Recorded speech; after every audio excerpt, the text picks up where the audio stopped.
ॐ सोमनाथाय नमः। ॐ मल्लिकार्जुनाय नमः। ॐ महाकालेश्वराय नमः। ॐ ओंकारेश्वराय नमः।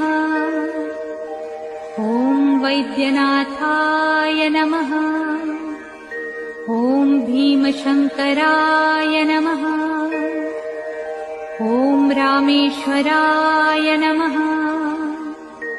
ॐ नागेश्वराय नमः।